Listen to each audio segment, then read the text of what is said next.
So just give a quick introduction while that's been set up for me. My name is Brian Hickson. I work on the services side of IBM. I've been there for 15 years. I started off as a software programmer, but I work in all areas of our services business. That's everything from outsourcing to data centers to networks and site facility services. My role here today is to give you kind of straddle view from both the client side but also the services side. So we not only provide these services to our clients, but typically we engage people like yourselves to build our infrastructure for us. And that's really important about the partnership and the interlock we have between ourselves to try and get that information flowing in both directions. So the long-term aspects of how we manage a building, how we manage a service are a bit more streamlined. We're getting a lot more work. Just to give you a quick view on IBM, because everybody's probably heard of IBM, but not very many people know about IBM in Ireland, and that's probably our own fault. So IBM in Ireland started here in 1956. We took out 2 hotel rooms in the Burlington Hotel. It's grown up into a fairly large company in Ireland now, so we have anything like about 3,800 staff in Ireland. That goes up about 500 or so, depending on how many contracts you're running at the time. We're taking on staff on a contract basis, then depending on what we're doing. A lot of that will be around our data center services, so the likes of Bank of Ireland, O2 Telefonica, etc., etc. So we work across the area. We cover a wide range of services, and I suppose what I wanted to start off by talking to you about this is we started off as one type of company. In Ireland, we were a hardware manufacturing business in the last 15 years. That's what we did. The large plant that people may or may not know about out in Blanchardstown was built as a server manufacturing site. We also did a little bit of microelectronics out there, and we had a call center out there. And that's what we started off doing. We have transformed into a services company in the last few years. So in 2008, we rebuilt all our buildings. We went from manufacturing that stopped in Ireland, so as most companies did, they changed from a manufacturing site over into a services type organization. All our manufacturing went into Hungary and China. And we were left with these lovely buildings that are just over here. So we built a very large campus. It's 100, sorry, can everybody hear me? Sorry. We built a 100-acre campus in 1998 to provide for that manufacturing, but then in 2006, as with some of the other companies in the country, we reversed out that manufacturing and we were left with all these shells. So what did we have to do with it?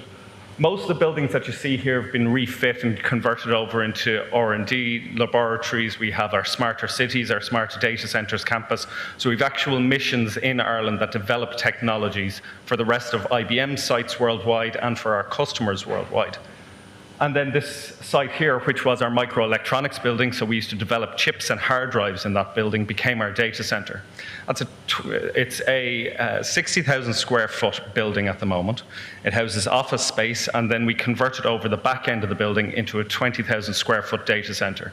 Within that building, we've another 20,000 square foot of expansion, and over onto the right, we have 200,000 square foot of green space that has already been designated by IBM at a worldwide level to build future expansion for our data center, largely in line with our cloud strategy. Now, how we do it and what we do with these buildings, whether it's a data center or whether it's a standard office building that we're pushing out across the campus, we have to design it for the long term. So every one of these buildings, every one of the business cases that I've been involved in, so creating our data center for our cloud center back in 2008 and its expansion in 2011, has to have a 20-year life cycle plan. And that's a very large part of the way the dynamic is shifted from our perspective as an organization. So typically when we built that environment, it was on a 5-year basis previously. So that's all we had to worry about. What was the cost of the building? What were the implementation costs? And how was that going to be managed in the short term? Now it's built on a 20-year basis, so we need to understand the entire life cycle of the building. And it's very important to us. So the 3 things that you have to take into consideration when you're building a building such as this is, how am I going to leverage what I know, the information that's available? And this gets into people that talk about big data, and big data is a buzzword and has been for quite some time, but it's taking the data that's there, the information, the people that are working in the environment, and taking all of those process and doing something with it that's going to have a positive effect and then going to change something around how the efficiencies are affected in the building. Anticipating the problems. So knowing what's going to happen.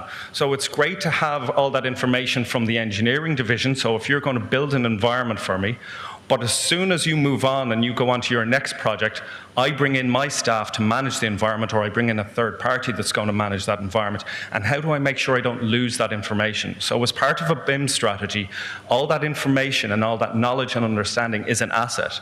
And in the same way that you will load an asset up into BIM that tells you something to do about the hydraulics in an environment, what the air conditioning is, the electrical systems, that information, that understanding of the environment and what its effect is going to be over the long term and life cycle of the environment needs to be transferred as well. And the final thing is coordinating resources. So again, taking the experience of the people that use an environment on an ongoing basis and applying their knowledge and understanding to when it's going to be useful. And that comes back to having the right people there at the right time with the right resources and the right tools to carry out a particular function. That's either planned maintenance or, actually more importantly, and where real cost comes, is in unplanned maintenance. So something goes wrong, trying to understand what the effect is, how can I remediate it quickly, and what the long-term impact is. In traditional factors, you're going into an environment and you're trying to ascertain what the issue is and then try and implement a resolution. What you're trying to do in a new environment, and bringing BIM into how you design an environment, is trying to put that up front. So we're looking at the entire life cycle of the building. Now, we have our own tools that we do this, but we use third parties as well to do it. So the tool that we use is called Maximo. And basically, Maximo started out as an asset management tool. And all we're doing is we're taking the assets from around the life cycle. So we have all the architectural and engineering plans, what our own requirements were when we wanted to design the building, going right up through to the right-hand side of the curve where you're managing the building and overall you want to reduce the cost and develop some efficiencies in that building as you use it on an ongoing basis. But for data centers, and this is where the kicker is across every environment, with data centers, the key focus is on power. You can't get away from it. So if I give you I suppose, a simple statistic. When I started out in IBM in 1999, we had one 42U rack of servers. It typically took 4 high-end servers with 4 processors in it. So that was about 24 processors in that single rack. Now we can get 192 blade servers into a rack. You get 10 processors or even 12 processors into some of those devices. And that's 4,096 processors. Okay, so we've gone from 24 processors up to 4,096 processors. The exponential power requirements up in a data center are huge. In the space of 10 years, you can go 3 to 5 times in just your power requirements alone. And that's only going to exponentially increase further. Tie that in with the fact that your power costs. So I, as a data center provider, have to worry primarily about what my wholesale price from the electricity supply board or energy is going to be for that environment, and the exponential rising cost of the infrastructure that I'm putting in. And that's where I have to be concerned about from a data center. So clearly I have to manage the infrastructure. Clearly I have to manage what the people are going to be doing. But ultimately, if you look at the graph, there's a thin blue line at the bottom, which is the increasing cost of the infrastructure or the maintenance of the building. A smaller beige line in the middle, which is my staffing costs, because clearly as time goes on and inflation, I have to pay people more. But the large green line is purely based on my power. And every one of my data center managers, that's what they're worried about and how they manage it. So to give you an idea, and I'm not going to harp on about this, we've obviously gone from a 2D vector-based initiative to now a 3D modeling. So going in, understanding what the building is, how it works, and as Emily pointed out, using something as novel as the Oculus Rift to now actually walk around my building and see how it interacts. Can things fit in there? Is a valve turned the right direction? Am I going to be able to get in a wrench to be able to perform maintenance on it? Because we've all heard about the guy that put in a valve that was installed by a contractor, and then somebody else came along to repair it or replace it and actually couldn't get some of the tools in because something else had been built around it. So understanding how you use that environment on an ongoing basis. Then taking it the next step further. So actually loading your assets up into your BIM, having an operations center that can not only show you the building, but show you the information around that building. Give you information on the assets, pre-plan what you're going to do with the building and how the maintenance is going to occur, and then give information out in a centralized area that people can access it and understand it.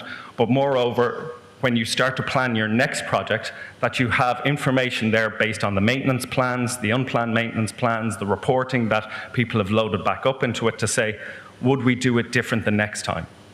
And that's where it's really going to start to pay dividends, is taking the knowledge and not just repeating it on an ongoing basis, but seeing what the cause and effect is, and dispersing that data out then to your user groups, to your contractors, to the people that you're going to be dealing with on an ongoing basis. We've heard about the Internet of Things, and that is becoming a reality. So to go back to the guy's curves, where they're showing what's hot and what's not in the industry at any given time, interconnected aspects of our buildings from the ground up, so from the physical aspects of a building to the instruments that are going through the building and what the impact of those systems are and the environment is on a building is becoming ever more increasingly important. As I said, from a power perspective, understanding what's happening in your building on any given time is important for us. So in a data center environment, how the power is coming into the building and then what the cause and effect is incredibly important. So for ourselves, what we've done is we've developed tools which started off as a simple system, a racking system that we moved around manually in the data center to do heat mapping. That data then was fed back in, which gave heat gradients from the top of the rack to the bottom of the rack, basically to show you what the airflow and the temperature readings were around the environment. And then that allowed us to make decisions. So clearly, if we have a very dense amount of servers sitting in one part of the environment, we're not going to group those together. We're going to take highly dense systems and disperse them across the data center to try and give a very even airflow and very even heat distribution. Because if I have one or two sensors in a data center reading the temperature at any given time, and I have a lot of very high density systems close to that, my data center is going to run at a higher capacity in terms of cooling to cool a very small amount of servers rather than cooling it at the right area at the right time. So we wanted to see, when we were managing our data centers, what the airflow was, where the hotspots were, and how we could treat those. We then took it the next step further from a manual process to actually burying sensors all over the data center at different heights and at different geographic areas around the data center. And that gave us readings on an ongoing basis to tell us what in real time was happening and what the airflow and temperature flows were within the data center. Then we took it one step further. We connected those sensors and those systems into the building management systems. So now those sensors are regulating the air conditioning units, the crack units, everything that's in the data center is now completely automated. Going back into the lighting system, is there somebody in the data center? I used to have 20 people in my data center. At any given time now I have 3. And in most cases, the data center is lights out for probably 60 or 70% of the day. So I want the lights to be off. I don't need it to be at 22 degrees for people to be working in there because they're not in there anymore. So I can raise it up to 24 degrees. And that little 2% in terms of how my air handling units work, how my power units work, and my air conditioning units work, that 2% will save me in my data center about $120,000 a year.